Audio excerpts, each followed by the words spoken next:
Art and സ്റ്റേഷനറിയിലെ നാലാമത്തെ കമ്പനിയാണ് നമ്മൾ ഇന്ന് ഡിസ്കസ് ചെയ്യാൻ പോകുന്നത്. കോക്കയോ ക്യാമലിനാണ് ഡിസ്കസ് ചെയ്യുന്നത്. ഓൾറെഡി നമ്മൾ 3 പേരുടെ ചെയ്ത് കഴിഞ്ഞു. ക്യാമലിൻ്റെ അല്ലാതെ ഡോംസിൻ്റെ ചെയ്തിട്ടുണ്ട്, ലിങ്ക് ചെയ്തിട്ടുണ്ട്, ഫ്ലെയർ ചെയ്തിട്ടുണ്ട്. 3ൻ്റെ ബിസിനസ് മൊത്തത്തിൽ അനലൈസ് ചെയ്തിട്ടുണ്ട്. അതുപോലെ Q2 റിസൾട്ട് സംസാരിച്ചിട്ടുണ്ട്. ഫോർവേഡ് പീയുടെ കാര്യങ്ങൾ സംസാരിച്ചിട്ടുണ്ട്. ഇനി നമുക്ക് ക്യാമലിൻ്റെ കാര്യം കൂടെ സംസാരിക്കാം.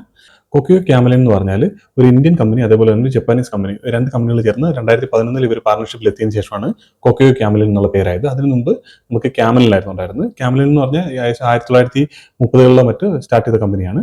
അതിനുശേഷം 2011 ഇവർ കൊക്കയോ ആയിട്ട് ടൈപ്പിലെത്തുന്നത്. ഈ ബ്രാൻഡിന് 2 പ്രോഡക്റ്റുകളാണ് മെയിനായിട്ടുള്ളത്. ഒന്ന് ക്യാമലിൻ എന്ന പേരിലും അതേപോലെ 2 ക്യാമൽ എന്ന പേരിലുമാണ് ഇവർ പ്രോഡക്റ്റുകൾ സെല് ചെയ്യുന്നത്. ക്യാമലിനിൽ വരുന്നത് സ്റ്റേഷനറി പ്രോഡക്റ്റ്, പെൻസിൽസ്, അതേപോലെ ഗ്ലൂ, പിന്നീട് വരുന്നത് വെച്ചാൽ നമ്മുടെ ഓഫീസ് സ്റ്റേഷനറികൾ, അങ്ങനത്തെ സാധനങ്ങളൊക്കെയാണ്. പിന്നെ ബുക്ക്, ഇതൊക്കെയാണ് ഈ ക്യാമലിൻ എന്ന പേരിൽ അവർ സെല് ചെയ്യുന്നത്. അതേപോലെ ക്യാമൽ എന്ന പേരിൽ വരുന്നത് ആർട്ട് മെറ്റീരിയൽസ്, പെയിന്റ്സ്, അങ്ങനത്തെ പെൻസിൽസ്, കളർ പെൻസിൽസ്, അങ്ങനത്തെ കാര്യങ്ങളൊക്കെയാണ് വരുന്നത്. പെയിന്റിങ്ങിനുള്ള ക്യാൻവാസുകൾ, അതൊക്കെയാണ് ഇവരുടെ ക്യാമൽ എന്ന് പറഞ്ഞിട്ടുള്ള ബ്രാൻഡിൽ ഇവർ സെല് ചെയ്തുകൊണ്ടിരിക്കുന്നത്. ഈ കൊക്കയോ ക്യാമലിന്റെ മാനേജ്മെന്റ് റിസൾട്ടിന് ശേഷം PPT പബ്ലിഷ് ചെയ്യുക, അങ്ങനത്തെ കാര്യങ്ങളൊന്നും ചെയ്യാറില്ല. അതേപോലെ കോൺകോൾസോ വേറെ ഇന്റർവ്യൂസോ നമ്മൾ സെർച്ച് ചെയ്താൽ പോലും ഒരു ഇന്റർവ്യൂ പോലും അവൈലബിൾ അല്ല. അതുപോലെ തന്നെ വേറെ അങ്ങനത്തെ ഡേറ്റാസ് ഒന്നും നമുക്ക് കിട്ടില്ല. നമുക്ക് ആകെ ഡിപ്പെൻഡ് ചെയ്യാൻ പറ്റുന്നത് ഒന്ന് ക്വാർട്ടർലി റിസൾട്ടും അതേപോലെ തന്നെ ആനുവൽ റിപ്പോർട്ടും മാത്രമാണ്. സോ കഴിഞ്ഞ ആനുവൽ റിപ്പോർട്ട് കൂടെ റെഡി ചെയ്തതിനു ശേഷമാണ് ഈ വീഡിയോ ചെയ്യുന്നത്. കമ്പനിക്ക് ആകെ മൊത്തത്തിൽ 3 മാനുഫാക്ചറിംഗ് ഫെസിലിറ്റീസ് ആണുള്ളത്. 2 മഹാരാഷ്ട്രയിലും 1 ജമ്മു കാശ്മീരിലുമാണ്. ന്യൂ പ്രോഡക്റ്റുകൾ എന്ന് പറഞ്ഞാൽ ഈ മെക്കാനിക്കൽ പെൻസിൽ നമ്മൾ നേരത്തെ സംസാരിച്ച കമ്പനികളെല്ലാം പറഞ്ഞിരുന്നു. അവരെല്ലാം മെക്കാനിക്കൽ പെൻസിലേക്ക് കടന്നിട്ടുണ്ട്. ഇവർ മെക്കാനിക്കൽ പെൻസിൽ ലോഞ്ച് ചെയ്തിട്ടുണ്ട്. അതേപോലെ തന്നെ കളർ പാഡുകൾ ലോഞ്ച് ചെയ്തിട്ടുണ്ട്. അങ്ങനെ കുറച്ച് പ്രൊഡക്റ്റുകൾ പുതിയതായിട്ട് ലോഞ്ച് ചെയ്യുന്നുണ്ടെങ്കിലും ഇവർ ഈ ഒരു ഫിനാൻഷ്യൽ ഇയറിൽ എന്തൊക്കെയാണ് പ്ലാൻ ചെയ്യുന്നത്, അങ്ങനത്തെ കാര്യങ്ങളൊന്നും അവൈലബിൾ അല്ല. എത്ര ക്യാപെക്സ് സ്പെൻഡ് ചെയ്യാനായിട്ട് ഉദ്ദേശിക്കുന്നുണ്ട്, പുതിയ ഫാക്ടറികൾ എന്തെങ്കിലും വരുന്നുണ്ടോ, പുതിയ പ്രൊഡക്റ്റോ അല്ലെങ്കിൽ റവന്യൂ മിക്സോ അല്ലെങ്കിൽ പുതിയ മാർജിൻസ് ഇംപ്രൂവ് ചെയ്യാനായിട്ട് എന്തെങ്കിലും കാര്യങ്ങൾ ചെയ്യുന്നുണ്ടോ, അങ്ങനത്തെ കാര്യങ്ങളൊന്നും നമുക്ക് അവൈലബിൾ ആയിട്ടില്ല. മാനേജ്മെന്റ് പറയുന്നത് വെച്ചാൽ ഗ്ലോബലി എന്തായാലും ഇപ്പോൾ ഓൾറെഡി നമ്മൾ ഈ സെക്ടർ സംസാരിച്ചാൽ നമുക്കറിയാം മൊത്തത്തിൽ ഗ്രോത്ത് ഉള്ള ഒരു സെക്ടറാണ്. മാനേജ്മെന്റ് തന്നെ പറയുന്നത് ഗ്ലോബലി ഈ സെക്ടർ ഏകദേശം 5.3% ഗ്രോ ചെയ്യുന്നു. അതേപോലെ തന്നെ ഇന്ത്യയിൽ 8 to 10% ഗ്രോത്ത് ഈ ഒരു സെക്ടറിൽ എക്സ്പെക്ട് ചെയ്യുന്നുണ്ട്. ഗ്ലോബൽ മാർക്കറ്റിന്റെ 37% സൗത്ത് ഈസ്റ്റ് ഏഷ്യയാണ് വരുന്നത് ഈ ഒരു സെക്ടറിൽ. അതുപോലെ തന്നെ ഇന്ത്യയിൽ ഈ ഒരു ഗ്രോത്ത് വരുന്നതുകൊണ്ട് തന്നെ എന്തായാലും ഈ സെക്ടറിൽ നല്ല രീതിയിലുള്ള ഗ്രോത്ത് വരുന്ന ഒരു 3-4 വർഷം 2032 വരെ ഏകദേശം ഈ ഒരു ഗ്രോത്ത് എക്സ്പെക്ട് ചെയ്യുന്നുണ്ട് മാനേജ്മെന്റ്. പേപ്പർ സ്റ്റേഷനറി എന്നാണ് ഇവരുടെ 37% റവന്യൂ വരുന്നത് ടോപ്പ് ലൈനിലേക്ക്. പിന്നീട് റൈറ്റിംഗ് ഇൻസ്ട്രുമെന്റ്സ്, ഓഫീസ് സ്റ്റേഷനറി, ആ ഒരു രീതിയിലാണ് ഇവരുടെ റവന്യൂസ് വരുന്നത്. സോ മജോറിറ്റി വരുന്നത് പേപ്പർ സ്റ്റേഷനറി എന്നാണ് വരുന്നത്, ബുക്കുകൾ, അങ്ങനത്തെ കാര്യങ്ങളിൽ നിന്നാണ് വരുന്നത്. അതേപോലെ കമ്പനി കഴിഞ്ഞ ഫിനാൻഷ്യൽ ഇയറിൽ ഒരു 8 ആഴ്ച നീണ്ടു നിൽക്കുന്ന TV ആഡ് ചെയ്തിരുന്നു. ക്യാമൽ കി കളർഫുൾ ദുനിയ എന്ന് പറഞ്ഞിട്ട് ആഡ് ചെയ്തിരുന്നു.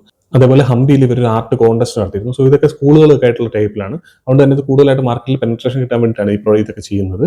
ഇതവർ എല്ലാ വർഷവും ചെയ്തു വരാറുള്ളതാണ് ഈ ആർട്ട് കോൺടെസ്റ്റ് കാര്യങ്ങളൊക്കെ. പിന്നെ അതേപോലെ മാനേജ്മെന്റ് കൂടുതൽ പ്രീമിയം പ്രൊഡക്റ്റിലേക്ക് മാറും എന്നാണ് പറഞ്ഞിരിക്കുന്നത്. ഈ ആനുവൽ റിപ്പോർട്ടിലുള്ളതാണ് ഇതൊക്കെ.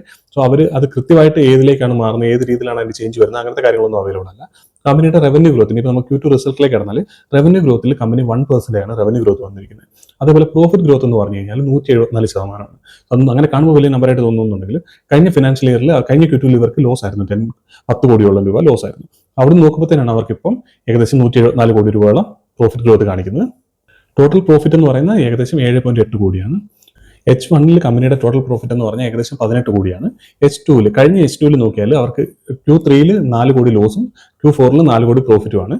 സോ അങ്ങനെ നോക്കി കഴിഞ്ഞാൽ ഇവർക്ക് നെറ്റ് 0 ആയിരുന്നു കഴിഞ്ഞ H2. സോ ഈ H1 18 crores ഉണ്ട് അവർക്ക് വന്നിട്ടുണ്ട്. കഴിഞ്ഞ H1 നല്ല H1 ആണ് അവർക്ക് ഇപ്രാവശ്യം ഉണ്ടായിരിക്കുന്നത്. കഴിഞ്ഞ ഫിനാൻഷ്യൽ ഇയർ ഫുള്ള് നോക്കിയാൽ അവർക്ക് 6 കോടിയെ പ്രോഫിറ്റ് ഉണ്ടായിരുന്നു. കഴിഞ്ഞ 2 ഫിനാൻഷ്യൽ ഇയർ ആയിട്ട് ആ കമ്പനി മോശമായിട്ടാണ് പെർഫോം ചെയ്യുന്നത്. അതിന് മുമ്പ് ഏകദേശം 50% ഗ്രോ ചെയ്തിരുന്ന ഒരു കമ്പനിയാണ്. കഴിഞ്ഞ ഫിനാൻഷ്യൽ ഇയർ ആയപ്പോൾ അവരുടെ പ്രോഫിറ്റ് 44 കോടിയിൽ നിന്ന് ഏകദേശം 6 കോടിയിലോട്ട് കുറഞ്ഞിട്ടുണ്ട്. ഇപ്പോൾ വീണ്ടും ഫസ്റ്റ് ഹാഫിൽ ഒരു 18 കോടിയിൽ എത്തിയിട്ടുണ്ട്. പക്ഷേ സെയിം ടൈമിൽ നമ്മൾ ടോപ്പ് ലൈനിൽ നോക്കിയാൽ റവന്യൂ ഗ്രോത്തിൽ നോക്കിയാൽ ഗ്രോത്ത് ഒന്നുമില്ല. അവർ എത്രയാണ് റവന്യൂ ഉണ്ടായിരുന്നത് അതേ രീതിയിൽ തന്നെയാണ് റവന്യൂ നിൽക്കുന്നത്. സോ ടോപ്പ് ലൈനിൽ ഗ്രോത്ത് വരുന്നില്ല. ഇനിയിപ്പോൾ H2 കമ്പനി കഴിഞ്ഞ പ്രാവശ്യം ഞാൻ പറഞ്ഞല്ലോ നെറ്റ് 0 ആയിരുന്നു. സോ ഈ പ്രാവശ്യം ഒരു 10 കോടി രൂപയൊക്കെ അവർ H1 ഒരു Q3 5 കോടിയും Q4 5 കോടിയും വെച്ചിട്ട് 10 കോടി അവർ പുതിയ പ്രോഫിറ്റ് ജനറേറ്റ് ചെയ്താൽ പോലും ടോട്ടൽ അവരുടെ പ്രോഫിറ്റ് 28 കോടിയാണ് എത്താൻ പോകുന്നത്. സോ അങ്ങനെ നോക്കി കഴിഞ്ഞാൽ കമ്പനിയുടെ ഫോർവേഡ് P എന്ന് പറഞ്ഞാൽ ഏകദേശം 33 ആയിട്ട് വരും. അതായത് സെയിൽസ് ഗ്രോത്ത് എന്ന് പറയുന്നത് അറൗണ്ട് 0, അത് 1% എന്ന് വേണമെങ്കിൽ പറയാം. PE റേഷ്യോ എന്ന് പറയുന്നത് 33 ആണ്. പറയാൻ വിട്ടുപോയൊരു കാര്യമുണ്ട്, കമ്പനിയിൽ കുറച്ച് ഇൻവെന്ററിയിൽ കുറച്ച് ഇഷ്യൂസ് ഉണ്ട്. കമ്പനിയിൽ കുറച്ച് സ്റ്റാഫുകൾ കുറച്ച് ഇഷ്യൂസ് ഉണ്ടായിട്ടുണ്ട് കഴിഞ്ഞ ഫിനാൻഷ്യൽ ഇയറിൽ. അവർ ഇൻവെന്ററിയിൽ ചെറിയ ഫ്രോഡ് കാര്യങ്ങളൊക്കെ ചെയ്തിട്ട് കമ്പനിയുടെ ഇൻവെന്ററി ബുക്കിലുള്ള ഇൻവെന്ററി അതേപോലെ അവരുടെ ഫാക്ടറിയിലുള്ള ഇൻവെന്ററി തമ്മിൽ മിസ്മാച്ച് വന്നിരുന്നു. ഏകദേശം 22-23 കോടിയോളം കമ്പനി ആ ലോസ് ബുക്കിൽ എടുക്കേണ്ടതായിട്ട് വന്നിട്ടുണ്ട്.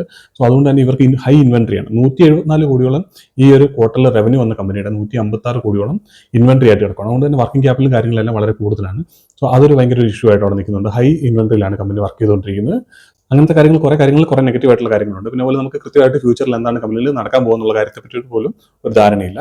നമുക്ക് ഈ മൊത്തത്തിൽ ഈ ഒരു സെക്ടർ നോക്കിയാൽ നമ്മൾ ഈ 4 കമ്പനികൾ സംസാരിച്ചെങ്കിലും ഈ ഒരു കമ്പനിയാണ് അതിനകത്ത് ഏറ്റവും മോശമായിട്ട് പെർഫോം ചെയ്തിരിക്കുന്നത് നമുക്ക് പറയേണ്ടതായിട്ട് വരും. പക്ഷേ ഇതിങ്ങനെ കണ്ടിന്യൂ ചെയ്യുമെന്ന് പറയാൻ പറ്റില്ല. അടുത്ത 1-2 ക്വാർട്ടറിൽ കമ്പനി ഇതേപോലെ നന്നായിട്ട് പെർഫോം ചെയ്താൽ ഇതെല്ലാം മാറി പറഞ്ഞേക്കാം. പക്ഷേ ഇപ്പോഴത്തെ കണ്ടീഷനിൽ ഏറ്റവും മോശമായിട്ട് പെർഫോം ചെയ്തുകൊണ്ടിരിക്കുന്ന ഒരു കമ്പനി ക്യാമലിനാണ്. ഇത്തരം കാര്യങ്ങളാണ് ക്യാമലിനെ പറ്റിയിട്ട് പറയാനായിട്ടുള്ളത്. ഇനിയിപ്പോൾ 4 കമ്പനികളിലും കഴിഞ്ഞിട്ടുണ്ട് ബിസിനസ് അനാലിസിസ്. നമുക്ക് ഇനിയിപ്പോൾ അടുത്തൊരു വീഡിയോ ഞാൻ നാളെ തന്നെ പറ്റുവാണെങ്കിൽ ചെയ്യാം. അതിൽ നമുക്ക് മൊത്തത്തിൽ കമ്പനികളുടെ എങ്ങനെയുണ്ട് ഈ ഒരു സെക്ടറിന്റെ കാര്യങ്ങളും അതേപോലെ ആരാണ് ഏറ്റവും നന്നായിട്ട് പെർഫോം ചെയ്യുന്നതെന്നും അങ്ങനെ മൊത്തത്തിൽ നമുക്ക് എല്ലാ കാര്യങ്ങളും അടുത്തൊരു വീഡിയോയിൽ സംസാരിക്കാം. നമുക്ക് ആ ഒരു വീഡിയോയിൽ കാണാം.